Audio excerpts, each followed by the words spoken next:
Balochistan affairs کے Urdu news bulletin سرشپ احوال کے ایڈلائنز کے ساتھ میں ہوں مقبول ناصر۔ مستونگ میں فائرنگ کے واقعات میں ایک شخص قتل، ایک زخمی۔ آوران میں اسکول ٹیچر سمیت 3 افراد جبری گمشدگی کے شکار ہو گئے۔ پاکستان میں عسکریت پسندوں کے حملوں میں اموات کی تعداد 8 سال کی بلند ترین سطح پر پہنچ گئی۔ تھنک ٹینک ادارہ کی رپورٹ میں انکشاف۔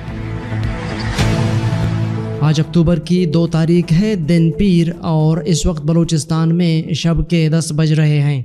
شب و شبات خبریں تفصیل سے سنیے۔ مقامی ذرائع ابلاغ کے مطابق آوران کی تحصیل جاؤک علاقے کورک سے اسکول ٹیچر محمد اکبر اسد اللہ اور فہیم بلوچ کو ان کے گھر سے لاپتہ کر دیا گیا۔ ذرائع کے مطابق جبری گمشدگی کے شکار تینوں افراد قریبی رشتہ دار ہیں۔ پولیس ذرائع کے مطابق مستونگ میں مسلح نقاب پوش موٹر سائیکل سواروں نے فائرنگ کر کے ہوٹل میں بیٹھے جمیل نامی نوجوان کو قتل کر دیا۔ نوجوان کی لاش اسپتال منتقل کر دیا گیا۔ علاوہ ازیں ذرائع کے مطابق مستونگ کے نواحی علاقے دشت بابا میں مسلح موٹر سائیکل سواروں کی فائرنگ سے ایک شخص زخمی ہو گیا۔ زخمی شخص کی شناخت عبدالرؤف ولد حاجی خان شاہوانی کے نام سے ہوئی ہے۔ بلوچستان حکومت نے مستونگ دھماکے کے ہلاک شدگان کے لواحقین کے لیے 15 لاکھ روپے مالی امداد کا اعلان کر دیا۔ نگراں وزیر اطلاعات بلوچستان جان اچکزئی نے پریس کانفرنس کرتے ہوئے کہا ہے کہ سانح مستونگ پر ہر شخص نے دکھ کا اظہار کیا۔ سانح مستونگ کے ہلاک شدگان کے لواحقین اور زخمیوں کا خیال رکھیں گے۔ مستونگ دھماکے کے ہلاک شدگان کے لواحقین کو 15 لاکھ روپے دیے جائیں گے۔ سیکورٹی کے معاملات کو مزید بہتر کیا جائے گا۔ تربت یونیورسٹی انتظامیہ آمرانہ رویہ بلوچ طلباء پر متشددانہ نفسیاتی وار ہے۔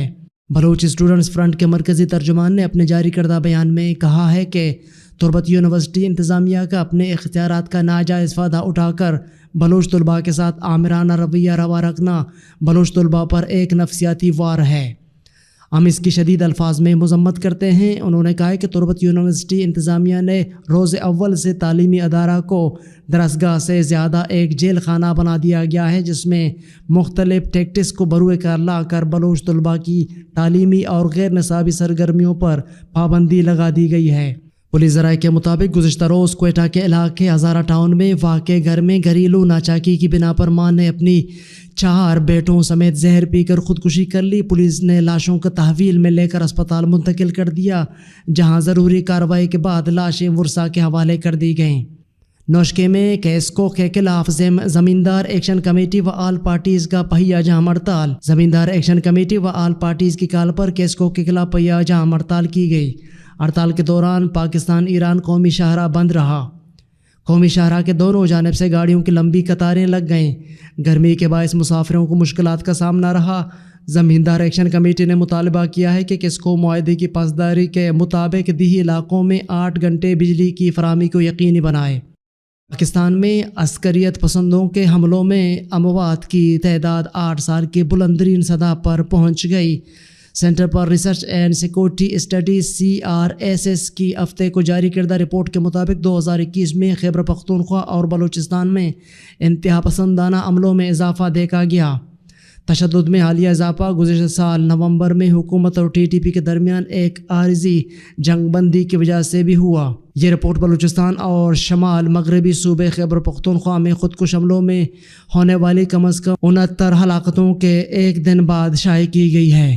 اس رپورٹ کی مزید تفصیلات آپ BalochistanAffairs.com پر پڑھ سکتے ہیں۔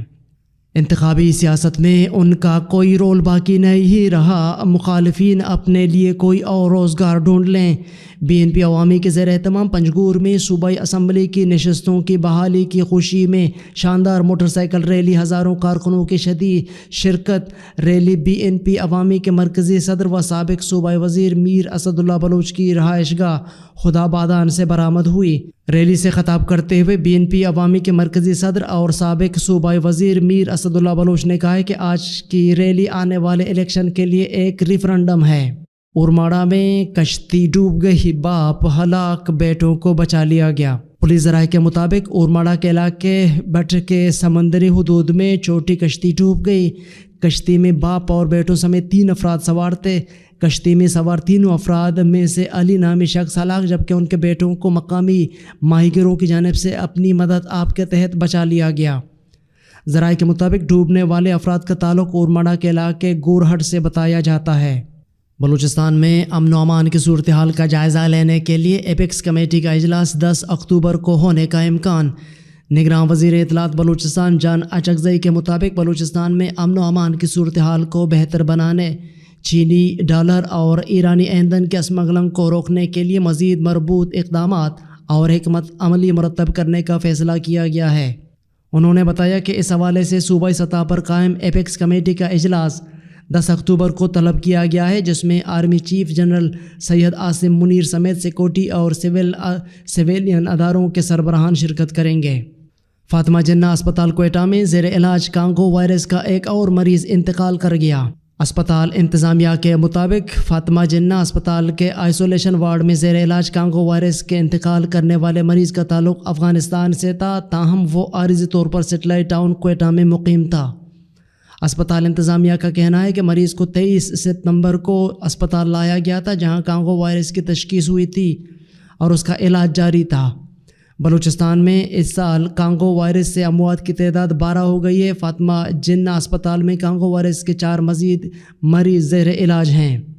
الیکشن کمیشن کی ابتدائی حلقہ بندیاں غیر منصفانہ اور مساوی رائے دہی کے خلاف ہیں۔ FAFEN election watchdog free and fair election network FAFEN نے الیکشن کمیشن کی ابتدائی حلقہ بندیوں کو غیر منصفانہ قرار دے دیا۔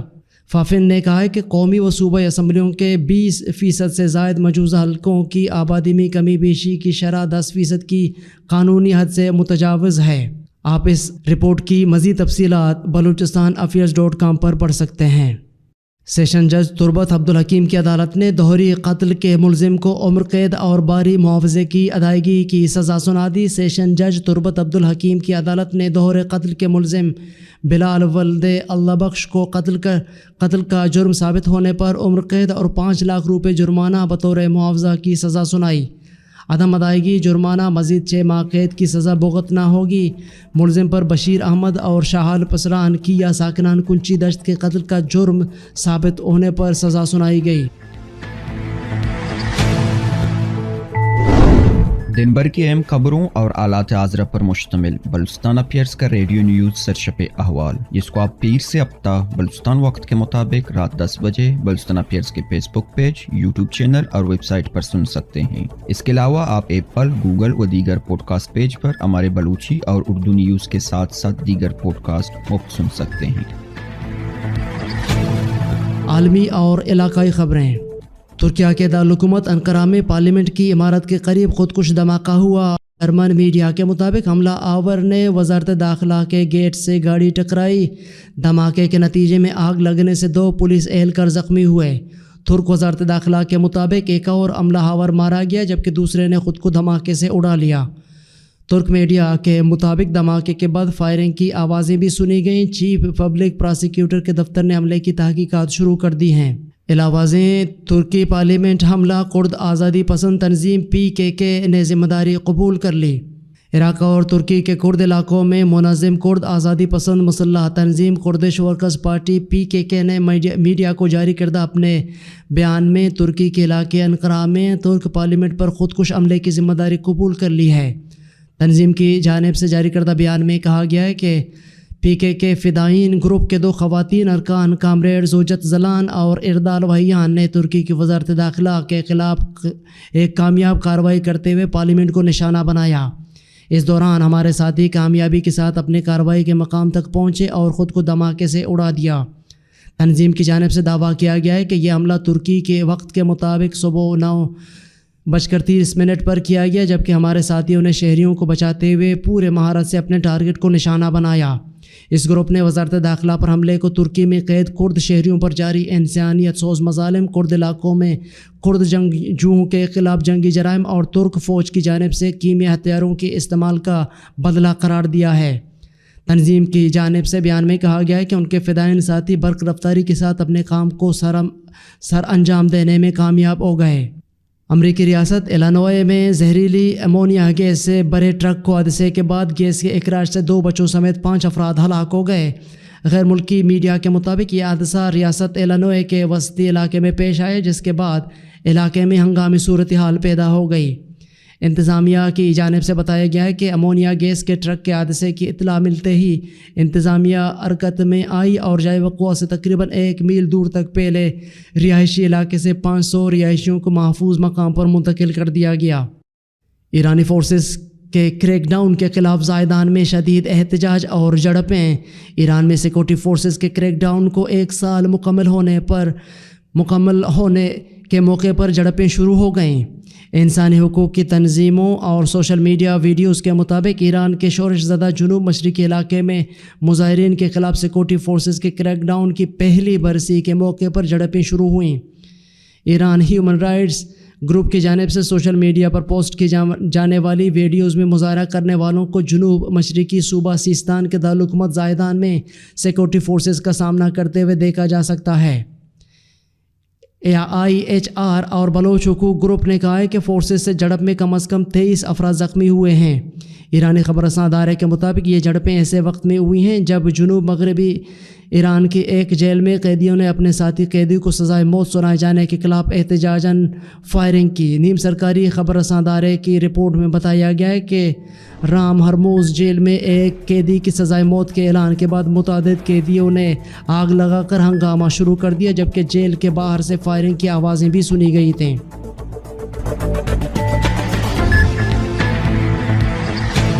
آپ یوٹیوب پر اردو نیوز بلیٹن شب 10 بجے اور فیس بک پر 10:30 بجے ملاحظہ کر سکتے ہیں۔ یہ تھیں اب تک کی اہم خبریں۔ مزید خبروں اور اپڈیٹس کے لیے ہماری ویب سائٹ اور یوٹیوب چینل وزٹ کریں۔ اس بلیٹن کے ایڈیٹر تھے قمبر مالک بلوچ اور تکنیکی ایڈیٹر تھے عمر کریم بلوچ۔ مجھے بلوچستان افیئرز کی ٹیم کے ساتھ اجازت دیجیے۔ شب و شبات۔